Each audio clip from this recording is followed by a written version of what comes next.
Welcome to the Scan Zone, coming to you direct from Scan Computers here in Bolton, and have we got a jam-packed show for you. We'll be featuring the brand new Nvidia Shield TV, heading over to Arizona to find out what's next for streaming. We'll be giving you the lowdown on the Intel 7th Gen CPU, as well as talking Windows 10 for gamers, bringing you the latest from NAMM and paying a visit to the National Museum of Computing to see where it all began.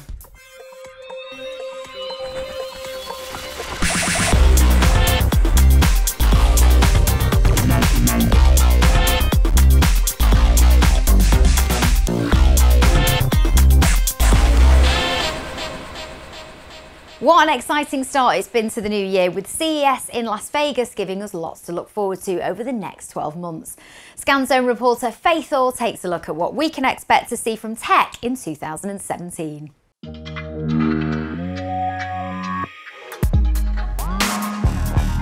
Cutting the cord at CES. We were expecting something big from HTC and they didn't disappoint.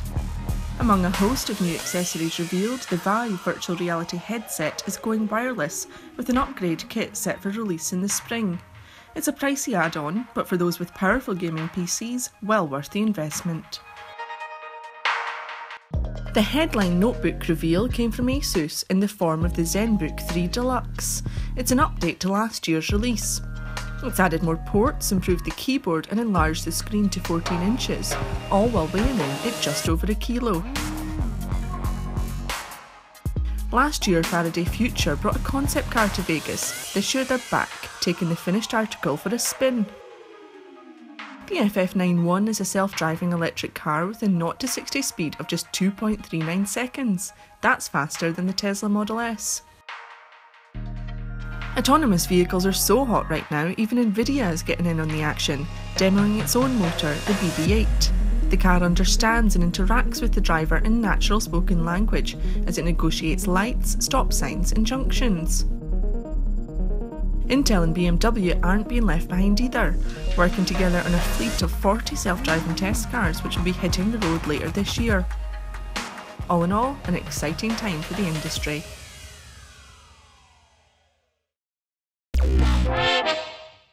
Another cool product unveiled at CES was the 2nd Gen Nvidia Shield TV, now available at Scan. It comes in two versions, the 500GB Pro version and this one here, which is the 16GB version, which we're going to be taking a look at now. And joining me to do just that, it's Tom from Scan. Thank you very much for joining us. Thanks, Nikki. Now talk us through some of the features then. What does this have that the first version didn't? You have lost the micro SD port that was on the first version, but that's not really too much of a loss because a lot of games didn't support being installed to it anyway. You've still got two USB 3 ports where you can connect up external devices and pen drives for your extra storage. The other thing that's really changed is the controller. It's had a redesign, it feels a lot more sturdy than the previous version, and you also now get the remote as well. Inside the box, it's pretty much business as usual, as it's the same Tegra processor that was found in the first generation. Of course, you can game stream from another computer on your local network that has a supported Nvidia GTX series card in it, and also open to you is Nvidia's GeForce Now library, which is a subscription-based service, but you can also go and buy some of these premium titles from it. These will stream from Nvidia's servers at about the same quality if your connection is up for it, and certainly if you're on the fibre. You should get about the same quality as having a GTX 1080 card installed locally. And everything's voice enabled, so you can use the Google Assistant. Well, you will be able to when they support it. Right now it uses Google Search, and you can utilise that like this. But you can also drill down and use voice search exclusively in one of the applications, especially such as YouTube. I think if you want to have a go now, okay. Let's pick something like an actor or something and find out some information about what they've done. Okay, let's go. So I'll hold it down once. You can see there's a little microphone button. Hold it down once and just speak into it. Yeah, and then just watch for the prompt. Okay. Ewan McGregor. And there we go. And there we go. That's Indeed. pretty cool. So we can go down, we can see what the big films he's been in. We can also get direct access to some of the YouTube clips and see some of the associated actors he's worked with. Excellent. So it brings everything into one place. It really is cool, isn't it? This is it. It is quite, especially if we haven't got a keyboard here. So if I do go into the YouTube app and I want to look for Scan Pro Audio. Give yourself a cheeky plug. Indeed. And there we go. We can go straight on to the Scan Pro Audio channel and find all our lovely instructional videos. Excellent. Really cool, isn't it? Yeah. So what I've been really chuffed with is the speed of the interface. You can also play, it's an Android-based system, and you can play standard Android games. I've got like a trail bike one here, which runs locally. So this is actually running on the box itself, and it is super powerful. I mean, we're only in 1080 here in the studio, and you can see I'm pretty terrible at this, trying to talk at the same time. It is actually 3 times faster, Nvidia claimed, than its closest competitor. And another little noticeable difference between this and the first generation is actually 40% smaller. That is the Nvidia Shield TV, as I say, available now at Scan. With the Shield also featuring smart home elements alongside video streaming, we thought this would be a good time to find out more about how streaming is going to affect our viewing habits in the future. So we're off to Arizona now to meet Jason Thibeault, the Executive Director of the Streaming Video Alliance. Jason, great to have you with us. Welcome to the Scan Zone. Hello, and thank you for having me. Now let's talk about the future of TV then, particularly in light of all these advances with streaming. Where are we going to end up? Well, I'd like to say that the future of TV really is streaming. I mean, I think what we're seeing now are lots of consumers using smartphones and tablets and laptop computers to consume video content from all kinds of different sources like YouTube and traditional broadcasters, even like broadcasters like Sky. And when you think about it, Cisco has predicted that by 2020, over 70% of all internet traffic will be video. So I think it's safe to say that the future of television really is streaming. We certainly consume TV in a different way these days, don't we? What challenges does this bring for broadcasters and program makers? I would imagine there's quite a few. Absolutely, it brings lots of challenges. So traditional broadcasters have to retool their entire processes in order to deliver content out to these new devices. It's not like, you know, getting that content in from a satellite and then doing what you need to do with it and producing a tape and sending out a tape or somewhere to somewhere else. It's really about getting that content almost immediately to consumers on all these different devices. And so broadcasters really need to sort of shift their mindset away from the old ways of doing things to the new way of digitally producing and delivering content. So we discussed a shift in mindset there from the programme makers, but let's go to the audience this time.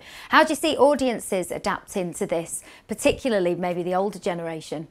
So quite shockingly, there's been lots of consumer research done around the consumption behavior of video amongst the different demographics.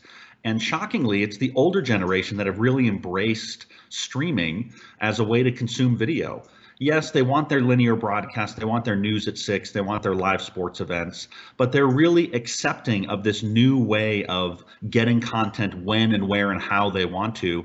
And shockingly enough, they're the ones I think that are really driving some of this shift from traditional broadcast into streaming. Excellent. Well, listen, thank you so much for giving us just a little insight there into the future of streaming. Jason Thibeault there. Do stay with us, though, as coming up, we've got all the latest from the world of audio. We've been to the NAMM Show in California to find out what's hot. Released early January, the overclockable Core i7 processors offer a new class of computing which will delight gamers, enthusiasts and creative professionals with their lightning fast speed and peak performance through even the toughest of tasks. And with 4 extra PCIe lanes in the Intel Z270 chipset dedicated to PCIe SSDs. Depending on the SSD, read times are up to 5 times faster, meaning outstandingly fast boot times and game loading. PCIe SSDs aren't just for gamers though, they're ideal for video editing, especially if you're working with 4K footage. And joining me now to talk more about the Intel 7th Gen CPU is Sam Farrant from Scan's very own 3XS system build. Thanks ever so much for coming in, Sam. No worries, thank you. Now, you work all day, every day with CPUs, don't you? Yeah. So what are the standout features for you of the 7th Gen? The main one that stands out for me is the overclocking. Just you can get them up to 5 GHz, which is a big improvement from the last generation. Also, on most of the new motherboards that you can buy for the new generation, you can have two M.2s, which is a massive, massive improvement. And also your PCI slots as well. You can have a lot of more compatibility with that as well. So some big improvements there. What about customers? Are they getting excited about this? Yeah. In our like area, we are getting like extremely busy just because of the new processors. Since the new ones have just come out, we have had a lot of orders come in, which is great for us and also for the customers. Excellent. Thanks ever so much for coming in worries, today, Sam. Well, from the latest advances to a little bit of history, we've been to Milton Keynes to find out all about the computers that got us to where we are today. That's all ahead here on the Scan Zone. Now, it's the biggest event in the audio calendar. More than 100,000 music professionals from around the globe descended on Anaheim in California for this year's NAMM Show. It was the largest event in NAMM's 115-year history, and we were there. Yes, it's that time of year again, late January, and everyone in the pro audio industry gets a little excited about travelling out into the California sunshine. The spirit of the show was unbowed, and NAMM turned out the usual mixture of the sublime to the ridiculous. PreSonus were at the forefront of mixing technology with their new 3rd generation Studio Live Series 3 digital desks. The new series launches with 2 models, the 16-channel Studio Live 16, with 17 touch-sensitive motorised faders and 17 recallable X-Max preamps, and the top-of-the-line Studio Live 32, with 33 touch-sensitive motorised faders and 33 recallable X-Max preamps. PreSonus Capture multi-track recording software with virtual soundcheck is installed directly into Studio Live Series 3 consoles, so you can leave your laptop at home. Neumann launched their first studio monitor with onboard DSP. The idea is that the new KH80 two-way near-field monitor will be able to fully calibrate itself to the room. Akai were out in force with their new MPCX standalone music production machine. But finally, the prize for the most ubiquitous sight at the show went to this fella. Yes, every year Stevie shows up and graces the show with his presence, thus setting the blog pages alight with excitement and guaranteeing, as in the case of this entertainer in the Marriott Hotel Bar, a day to remember.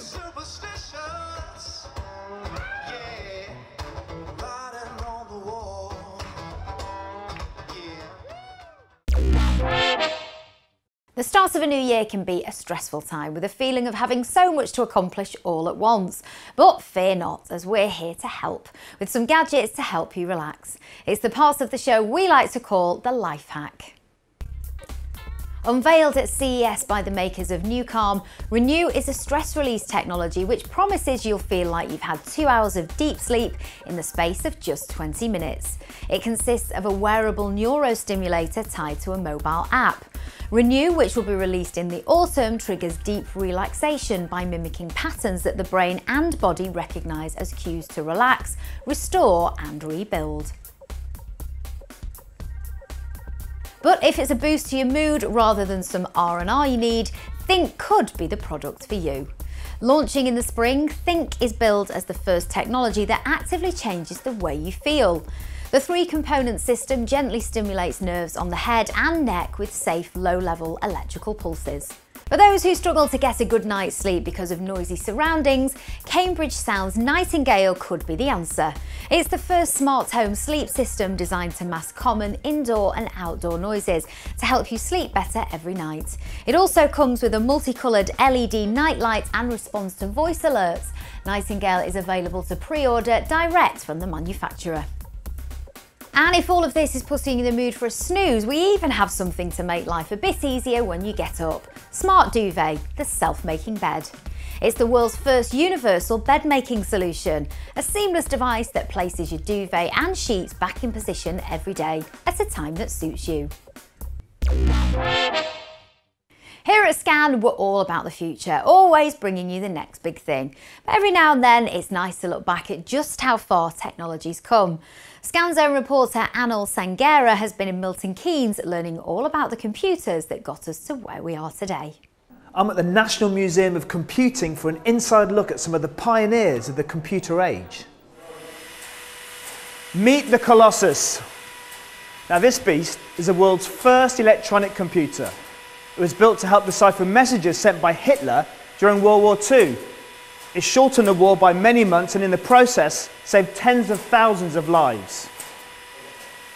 The rebuild of the Colossus began in 1994 and I'm now joined by Phil Hayes, the chief engineer. Phil, how much of a challenge was it to get this machine back up and running again?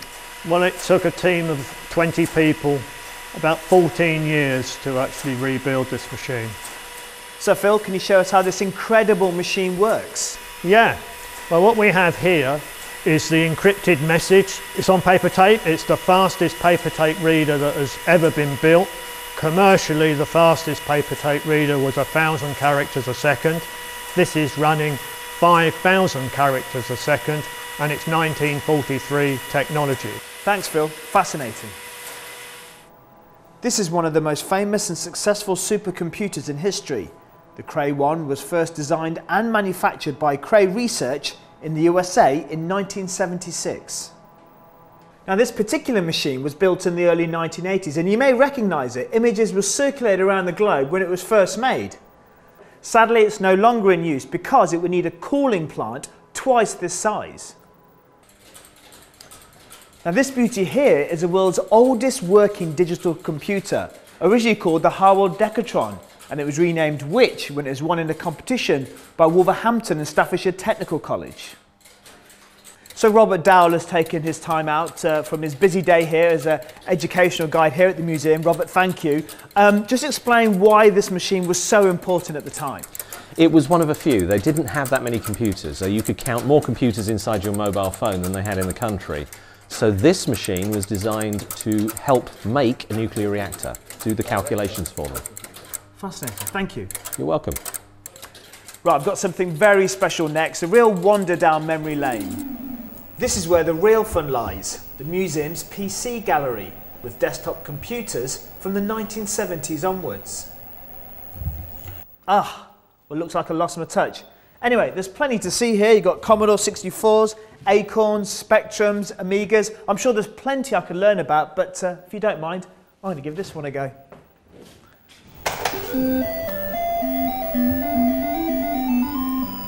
Anil Senghera reporting there and enjoying himself by the looks of things with those classic games.